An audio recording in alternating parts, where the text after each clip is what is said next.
The fryers hissed like angry snakes, spitting oil against stainless steel walls. It was $9.12 a meter at Belly's Grill, a mid-tier burger chain tucked between a car wash and a pawn shop in Akron, Ohio. Inside, the air was heavy with grease, sugar, and noise, a perfume of survival. Melissa Carter, 32, hair pinned beneath a paper cap, stood at the sandwich station assembling her 8th burger of the morning. Her arms moved automatically: bun, patty, cheese, ketchup swirl, pickles, lid. Her hands knew the dance better than her mind. She'd been here 5 years. Long enough to smell burgers even when she slept.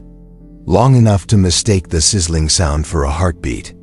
Melissa hadn't planned to work in fast food. Once she'd dreamed of studying nutrition, ironically, but life had a habit of laughing at her plans. She'd gotten pregnant at 19, dropped out of college, and spent the next decade trading dreams for double shifts.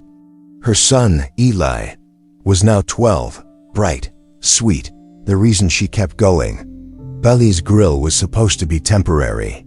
Just until I get back on my feet, she'd said 1,000 times.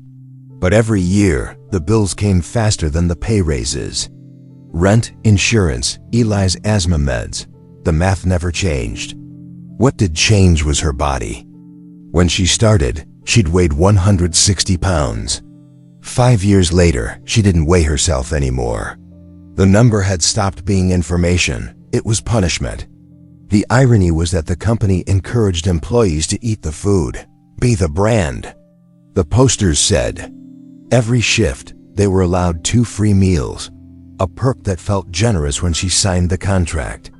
She hadn't read the fine print. No one ever did. 2 meals per shift, it said clearly. Anything beyond that would be deducted from year-end pay at full retail value. It was a rule buried on page 17 of a 20-page contract written in legal fog. To Melissa, food was comfort, not math. So when anxiety clawed at her, when customers shouted, when bills piled up, when loneliness pressed like a stone on her chest, she'd eat. A burger between orders, another during lunch rush, one more before the bus ride home. Sometimes fries dipped in milkshake. Sometimes 6, sometimes 15. She told herself it was harmless. I work hard. I deserve this. The calories were her quiet rebellion, her therapy session, her lullaby. Her coworkers teased her kindly at first. Girl, you gonna turn into a Belly's burger, laughed Tanya, flipping patties beside her. Melissa laughed too. Then I'll get Employee of the Month for being the product. But laughter is slippery. It turns cruel quickly. Soon the jokes stung. Snickers behind her back, whispers about free samples walking. She smiled through it, hiding behind the paper hat. Inside, she felt the weight of shame heavier than the burgers. Outside of work, life wasn't kinder. Elaine noticed the change first. Mom, you okay? You breathe hard going upstairs. I'm fine, baby. Just tired. She avoided mirrors, photographs, anything that reflected her. The only reflection she allowed was on her phone screen when she scrolled motivational quotes she never acted on. Her world shrank to 2 things: the restaurant's fluorescent lights and the soft glow of the TV at home where she ate dinner alone after Eli slept. Then came December 20th, the day of reckoning. Melissa arrived early for her shift, humming to Christmas music on the radio. She liked December. It made everyone pretend to be kinder. HR had called her that morning. End of year review, Miss Carter. Quick meeting before lunch. She wasn't worried. She'd covered extra shifts, trained new hires. Maybe it was a raise. At 11:47 a.m., she entered the small office behind the kitchen. Mr. Gates, the district manager, sat there with a folder thick enough to crush optimism. Melissa, he began without looking up. Do you know how many employee meals you consumed this year? She blinked. A lot? I mean, I work 5-6 days a week. He slid a spreadsheet across the desk. Every date, every transaction. The numbers were obscene. "You average 10.6 meals per shift," he said. "That's roughly 3,800 unpaid menu items." She frowned. "Unpaid?" He adjusted his tie. "The contract you signed limits complimentary meals to 2 per day. Anything over that is automatically charged to your employee account and withheld from your year-end paycheck." Her stomach turned cold. "Withheld? How much?" He tapped the total at the bottom. $30,472.86. The number looked fictional, like something from a lottery ticket. She laughed nervously. That's impossible. I don't even make that much." "I'm afraid it's correct," he said. "And per company policy, we must terminate employment due to gross misuse of resources." She stared at him, words sticking like grease in her throat. "You're firing me. Because I ate?" He sighed. "Because you stole, technically." Her breath caught. "Stole? I was eating food we throw out half the time." He closed the folder. "I understand this is upsetting. HR will contact you about repayment options." She stood, heart pounding. "Options? You want me to pay you $30,000 for burgers?" "Company policy," he repeated, already reaching for the next file. When she left the office, the world felt warped. The chatter of the kitchen faded to a hum. Her hands trembled as she removed her visor, her apron, her namatag, everything that had been identity and prison. She walked out into the winter air without saying goodbye. The cold bit her cheeks, but she didn't feel it. She just walked. Past the parking lot, past the bus stop, until her legs ached. That night, she sat at the small kitchen table in her apartment, staring at the stack of bills. The HR email blinked on her phone. Final payroll statement, negative balance $30,472.86. She laughed, a sound between a sob and hysteria. Eli peeked out from his room. "Mom?" She wiped her face quickly. "Go back to bed, honey." When he disappeared, she opened the freezer. Burgers, fries, nuggets, remnants of comfort. She cooked everything, ate until the taste disappeared. Afterward, she sat on the floor surrounded by wrappers, her stomach aching, tears mixing with ketchup stains. "You did this to yourself," a voice whispered. For once, she didn't argue. The next week blurred into a fog of rejection letters and creditor calls. News spread fast. One coworker posted a photo of her empty locker captioned, "Ripped to the Burger Queen, ate herself out of a job." It went viral locally. Memes followed, her silhouette next to mountains of burgers, hashtags like #BurgerDebt and #FastFoodFiasco. Eli saw one on a friend's phone at school. He came home angry, cheeks red. "Mom, they're making fun of you online." She forced a smile. "Don't worry about it, baby. People just need something to laugh at." But that night, she cried quietly in the shower, water masking the sound. Weeks turned into months. The rent was late. The fridge empty. Depression hollowed her out from the inside. She stopped answering calls, stopped leaving the house. Sometimes she'd stare at the ceiling, whispering, "God, why me?" But no answer came, only the hum of the refrigerator, mocking her with its emptiness. She gained more weight, not less. Shame became routine, a heavy coat she couldn't take off. Then came one random night in March. She couldn't sleep. Insomnia had become her companion.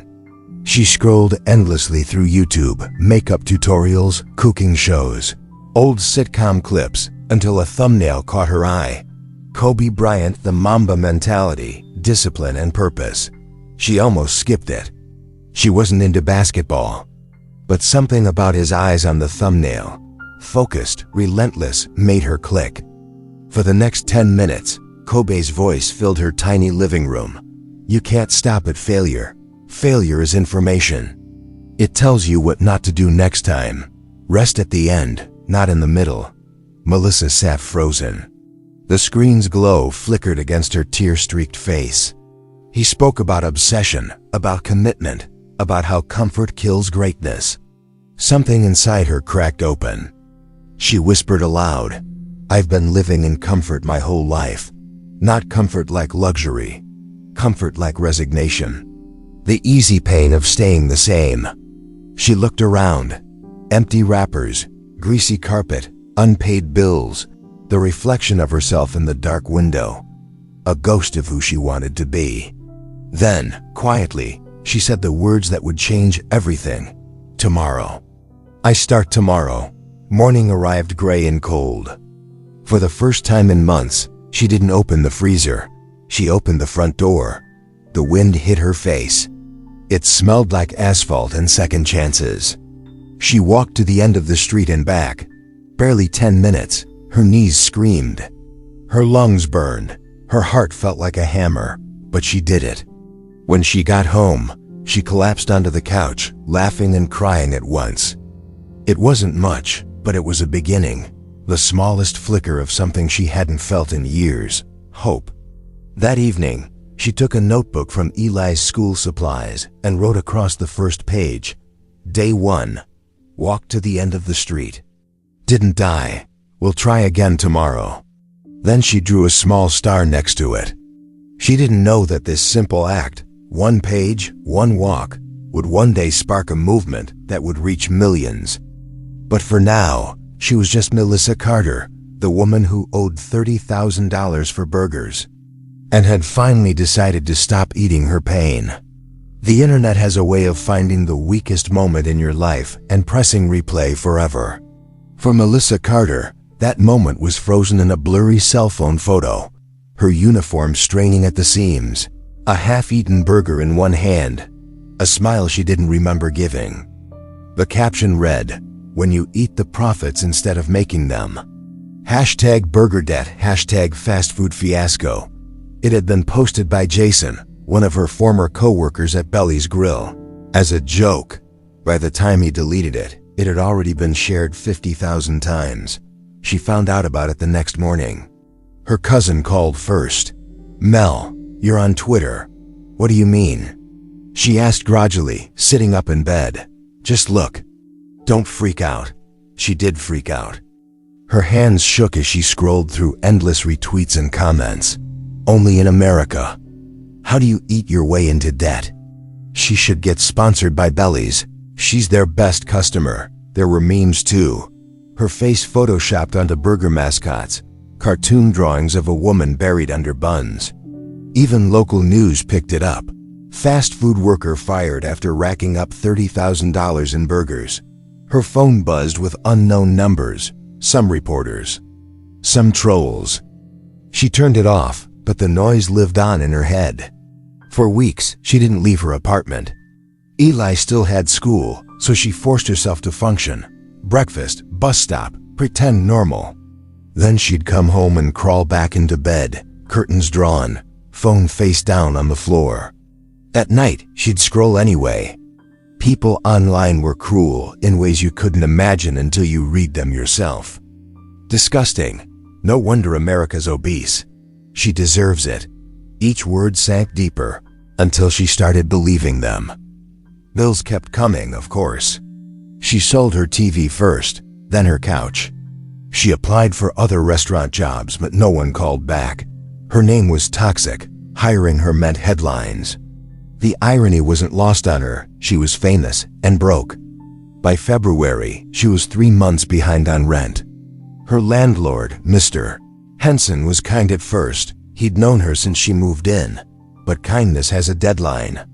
"Mel, I gotta rent this place," he said gently one morning. "I'll give you until next month, okay?" She nodded. "Yeah, next month." But she had no plan. No job, no savings. Food had been her comfort once. Now it was her punishment. She stopped eating full meals, surviving on crackers and coffee. The hunger headaches came in waves, followed by numbness, followed by shame. She'd stare at herself in the bathroom mirror, cheeks sunken, eyes lifeless, and whisper, "Who did this to you?" Sometimes she blamed the company, sometimes Jason, sometimes the world. Mostly, she blamed herself. One night in late February, she found herself at a gas station convenience store with $4.72 left in her wallet. She bought a burger from the warmer, old, rubbery, familiar, and sat in the parking lot eating it under yellow lights. It was almost funny in a tragic way. The thing that ruined her was still the thing she ran to when she hurt. A cycle, a loop, a life. She started crying mid-bite, the sound half choke, half laugh. People walked past her without looking. She could have been invisible. Maybe she already was. That night, back home, she dug through a box of old photos. Her and Eli at the park, him on his first day of kindergarten, her in a green dress she hadn't fit into in years. She found a picture from her first day at Belly's Grill. She looked happy, hopeful. How could 5 years turn a person into a meme? She stuffed the photo back in the box, slammed it shut, and whispered, "I'm done." She didn't mean with life, not exactly, just done with trying. Done fighting what always seemed bigger than her. Days passed like ghosts. She started sleeping through afternoons, staying up until dawn watching random videos on YouTube. Cooking shows, motivational talks, movie clips, noise to drown out her thoughts. Then, one night, March 18th, she clicked on a video she'd seen recommended a dozen times, but always skipped. The thumbnail was simple: Kobe Bryant Mamba mentality. She didn't know much about basketball, but something about his expression, that calm intensity, drew her in. The first line hit her like a punch. "I have nothing in common with lazy people who blame others for their lack of success." She froze. The words burned, not in anger, but recognition. He spoke about discipline, about obsession, about waking up at 4 a.m. to practice while others slept. Greatness isn't for the chosen few. It's for the few who choose. She leaned forward, tears welling. It wasn't the usual fake motivation. It was truth. Brutal, clean truth. By the end of the video, she was sobbing. Not because it was sad, but because it was honest. She whispered into the empty room, "I've been lazy. I blamed everyone. I've been asleep." She looked around at the mess: wrappers, bottles, laundry piles, unpaid bills. Her entire life was a monument to comfort. And comfort, she realized, had killed her faster than food. That night, she made a decision, not a grand one, but real. She grabbed the trash bag and started cleaning. It took hours. The floor reappeared, then the counter, then the space between her bed and wall. She found $20 in loose change under old clothes, a photo of Eli when he was a baby, and a mirror she'd avoided for months. She looked into it. Her reflection wasn't pretty, but it was alive. She whispered, "Tomorrow." It wasn't the first time she'd said it. But this time, something in her voice made it different. The next morning, she woke before the alarm, 5:40 a meter. Outside, the streets were wet with rain. She slipped on sneakers she hadn't worn since her 20s and stepped outside. The air was sharp clean.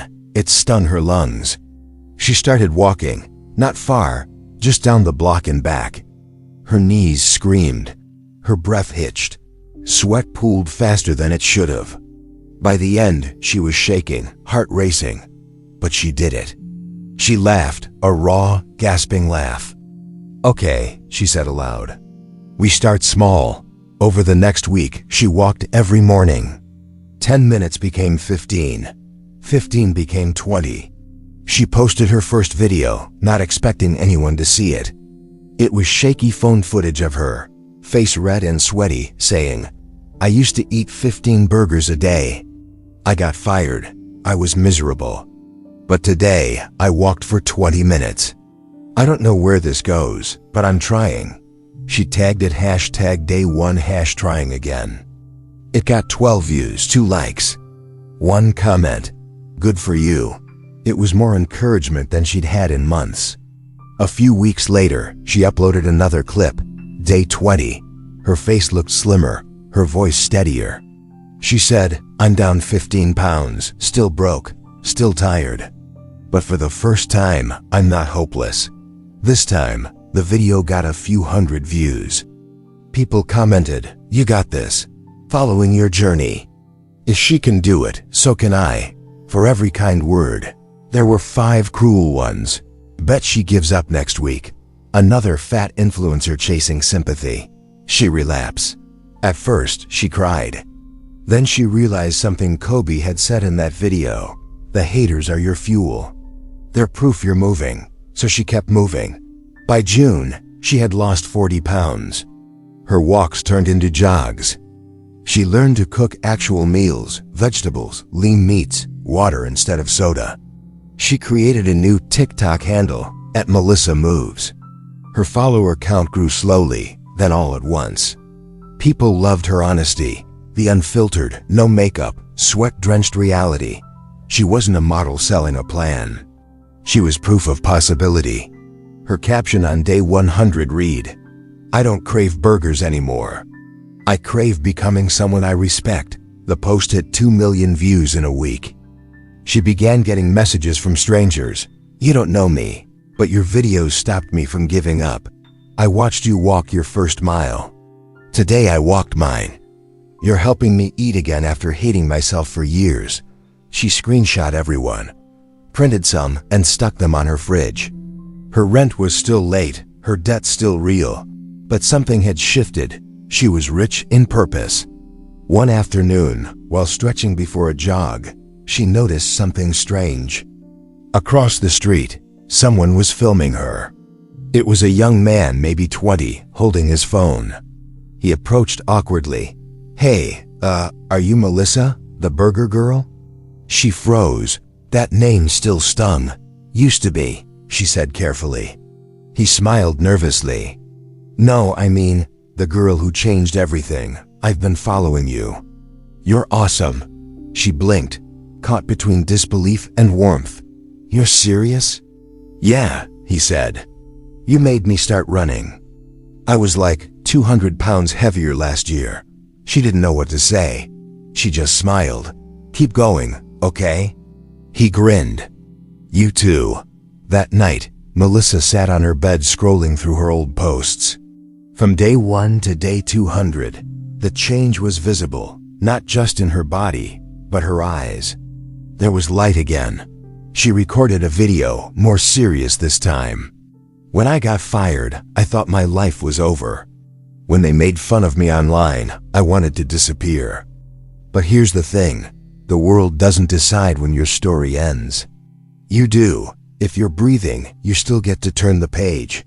The video went viral, tens of millions of views. TV producers reached out. Brands offered sponsorships. But she ignored most of them. She wasn't chasing fame.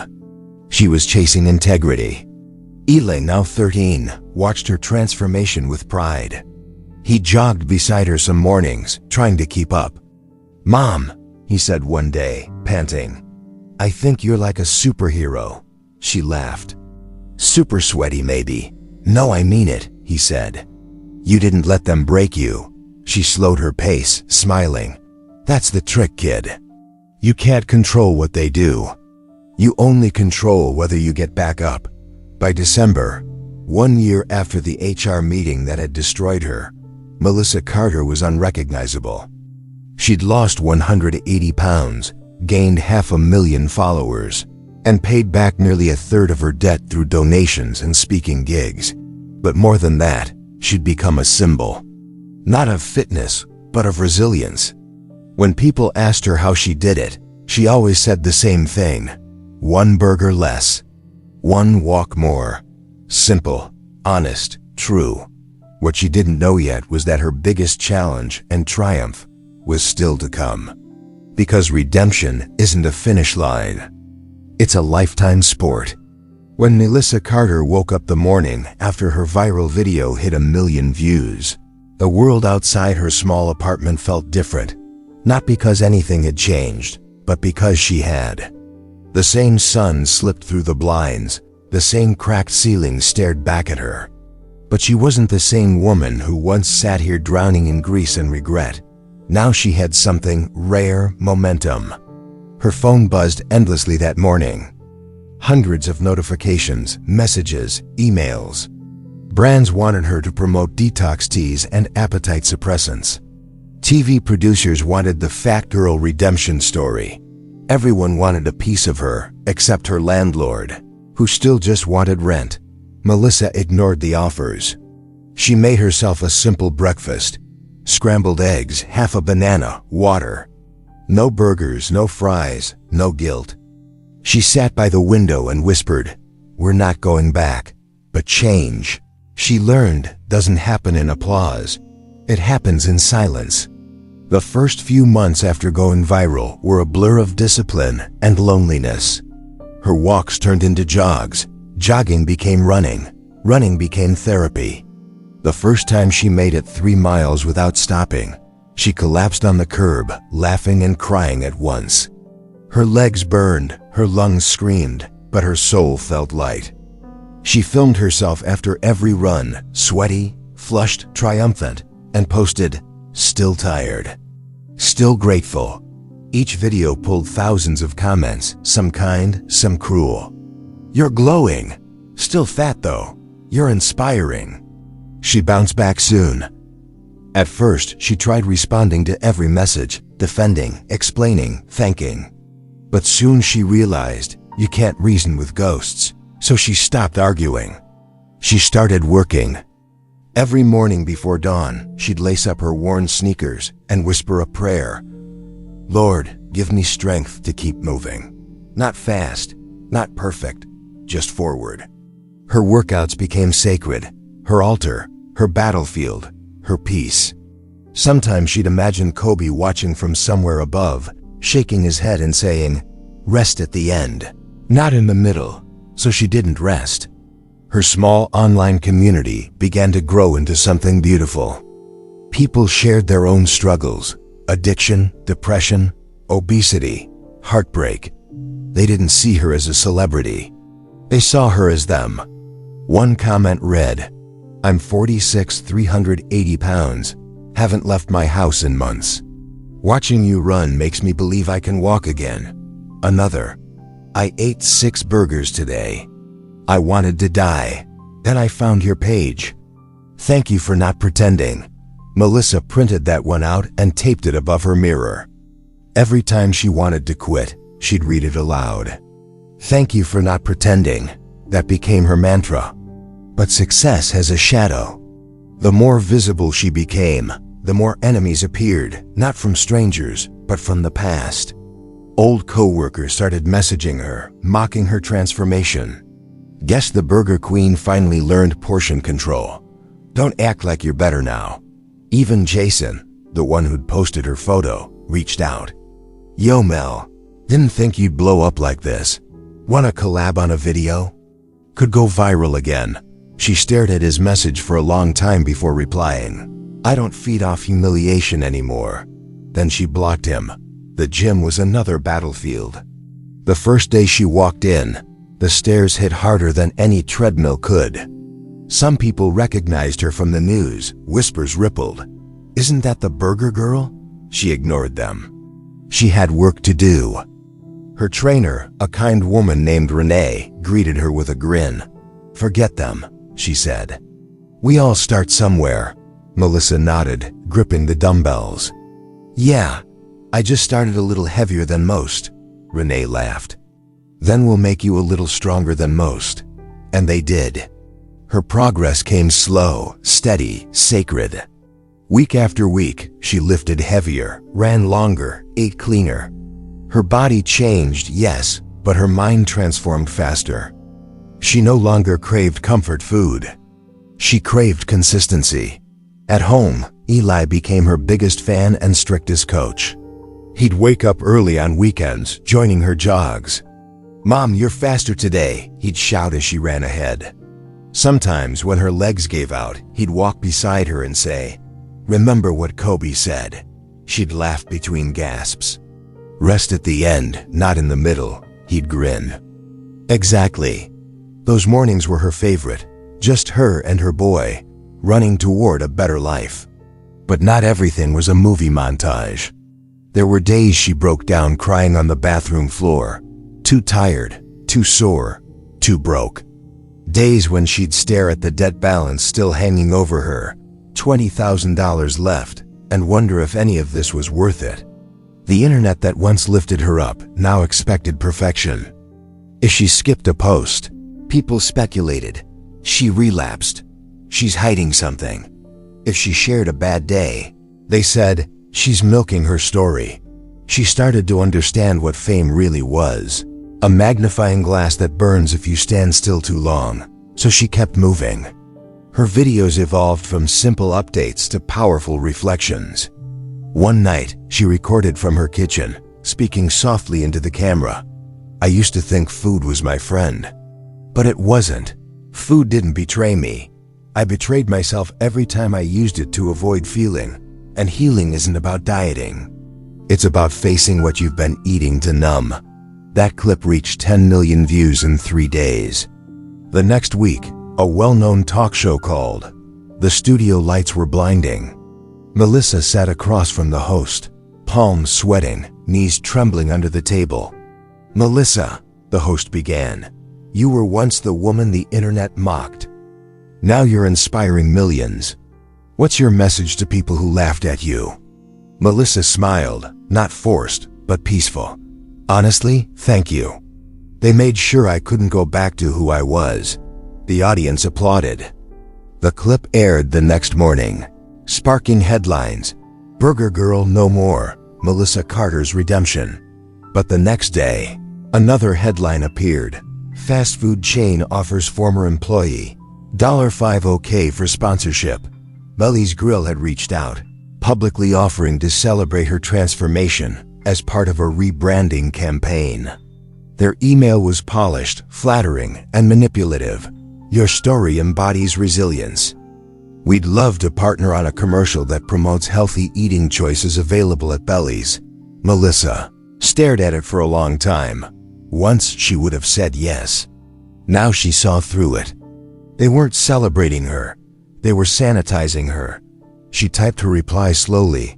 "I appreciate the offer, but I'd rather promote healing than hamburgers." Then she hit send and went for a run. By the end of that year, she had lost 220 pounds.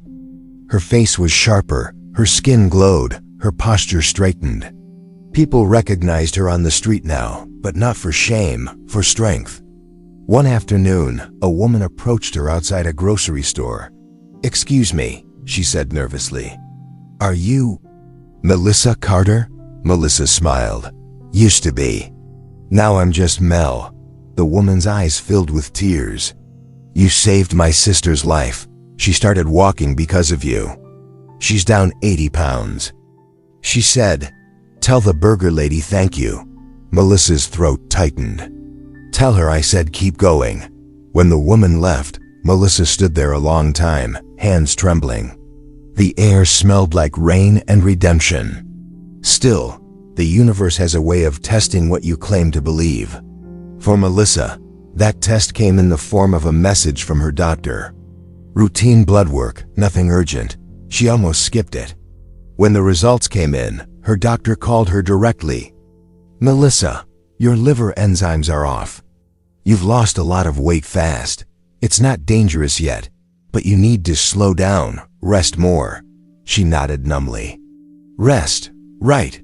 But the word rest scared her. Rest meant stopping. Stopping meant slipping.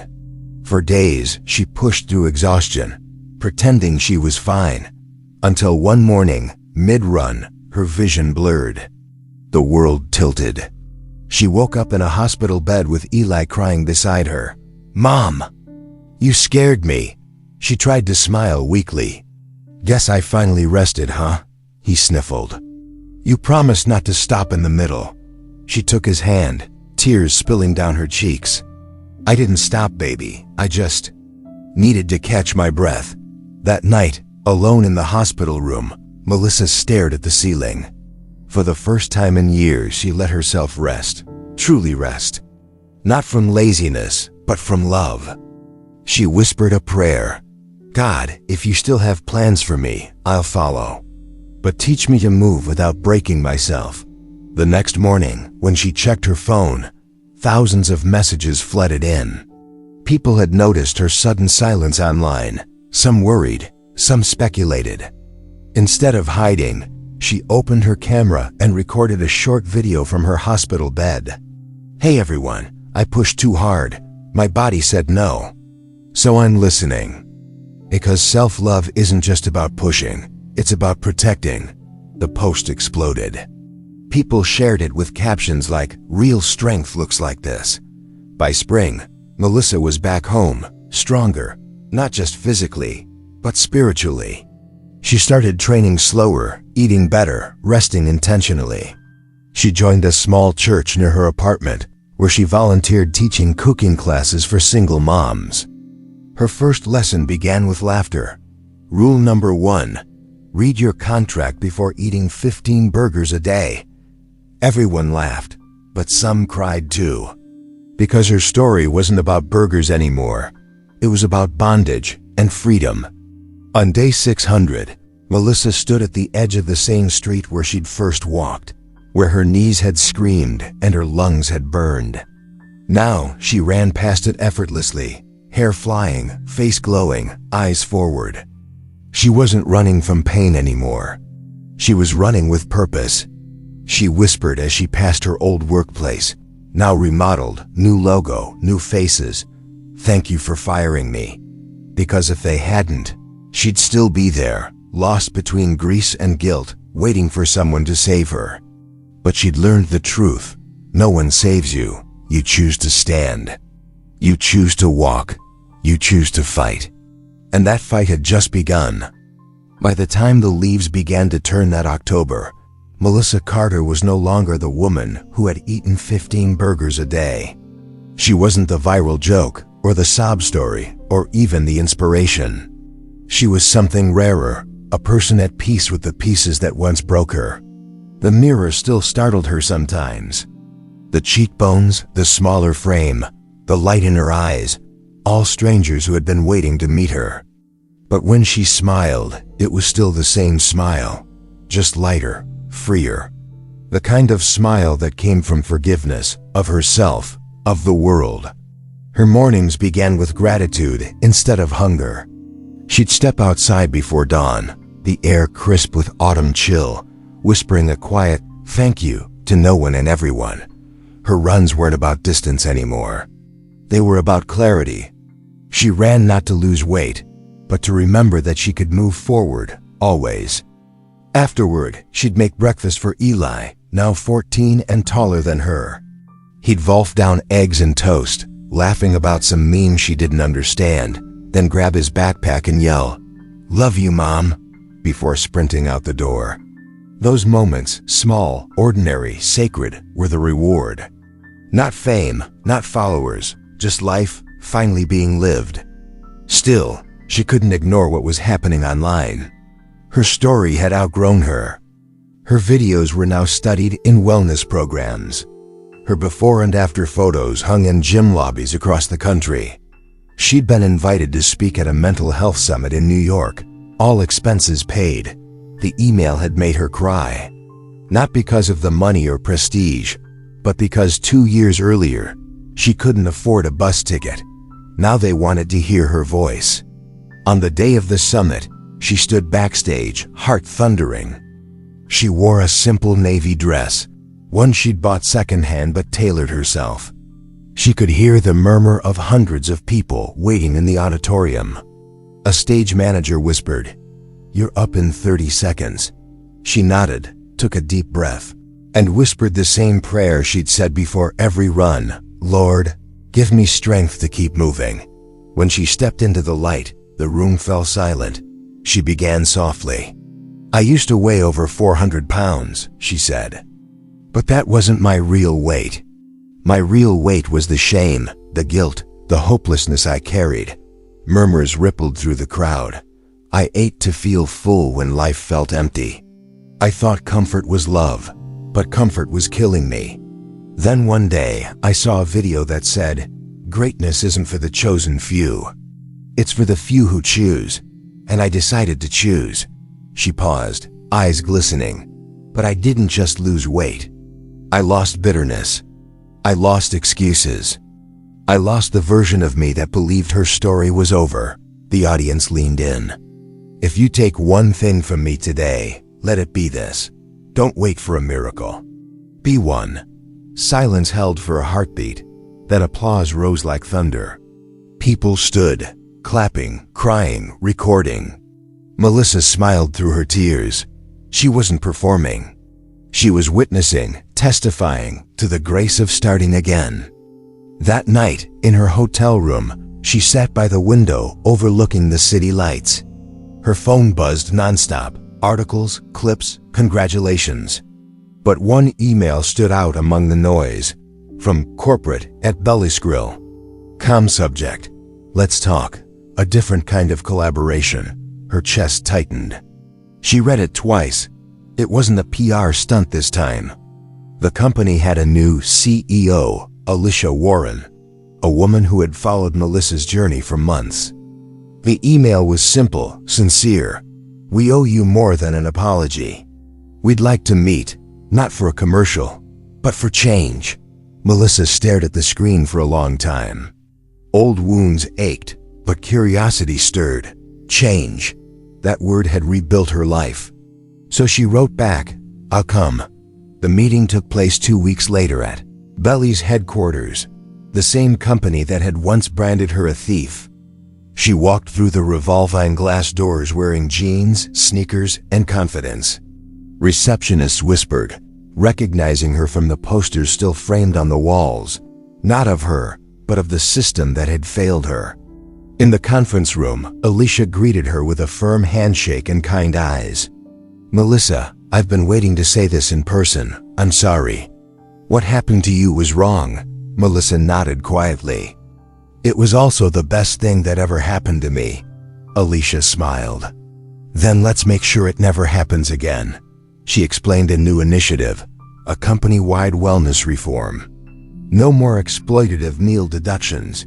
Employees would receive free health coaching, counseling, and nutrition education. And she wanted Melissa to lead it. Melissa blinked. You want me to work for Belly's again? Alicia shook her head. Not for us, with us. On your terms. We'll fund the program, but you run it. Name it, design it, own it. For a long moment, Melissa didn't speak. Memories of humiliation flashed through her mind. The spreadsheet, the HR office, the laughter. Then she exhaled slowly. Okay, she said, but only if we do it right. Real education. Real empathy, no fake wellness slogans. Alicia nodded. Deal. 3 months later, the Carter program launched across every Belly's Grill franchise in America. Posters showed Melissa, smiling in a bright green t-shirt, holding a small sign. Start where you are. 1 burger less. 1 walk more. The program offered free gym memberships, financial literacy workshops, and therapy sessions for staff. Attendance skyrocketed. Productivity followed. For the first time in company history, turnover dropped. But what touched Melissa most were the letters, hundreds of handwritten notes from employees thanking her. One read, "You made me believe my life could change too." Another, "I used to eat to hide. Now I eat to heal." The press called it the fast food redemption. But to Melissa, it was just obedience to a calling, to grace, to growth. Because the miracle wasn't that she lost 200 pounds. The miracle was that she found purpose in her pain. A year later, Melissa stood on the same stage again, not as a guest speaker, but as the recipient of the American Hope Award for Public Health Impact. Ailey sat in the front row, taller now, wearing a proud grin that mirrored hers. When she took the stage, the host handed her the microphone. Melissa Carter, you've changed millions of lives. What would you say to your younger self? The woman sitting in that HR office, terrified and ashamed. Melissa looked out at the crowd, then smiled softly. I'd tell her, thank you. Because without her, I wouldn't be standing here. The audience rose again, applauding. But this time, Melissa didn't cry. She just looked up, whispered, "Rest at the end, not in the middle," and laughed. Later that night, she and Eli drove home in silence. The highway stretched endless and dark, the moon following them like an old friend. Eli broke the quiet first. "Mom, what's next?" She smiled. "Whatever God wants. Maybe a book. Maybe a foundation. Maybe just another run tomorrow morning." He nodded, leaning back against the seat. "You know, I think Dad would be proud of you." Her hands tightened on the wheel, but her voice stayed steady. "I hope so, baby. But I think he'd be prouder that we didn't quit." When they reached home, Melissa walked up the stairs slowly, feeling the weight of the day. Not exhaustion, but fullness. In her bedroom, she opened her old notebook, the same one from day one, and flipped through the pages. Each entry was a step, a stumble, a prayer. And at the very end, she wrote, "Day 1000, I started walking to lose weight. Turns out, I was walking to find my soul." She closed the notebook and smiled through tears. Then, quietly she whispered, "Rest at the end." The next morning, as dawn painted the sky gold, Melissa laced her shoes again. The street was empty, quiet, familiar. She took a deep breath and began to run, steady, rhythmic, free. The air was cool, her lungs burned. Every step was a heartbeat, every breath a prayer. And somewhere between mile 1 and 2, she realized something simple and profound. The same road that once led to her downfall had also carried her redemption. Because grace, like healing, isn't found in escape, it's found in movement. And she was finally beautifully moving forward.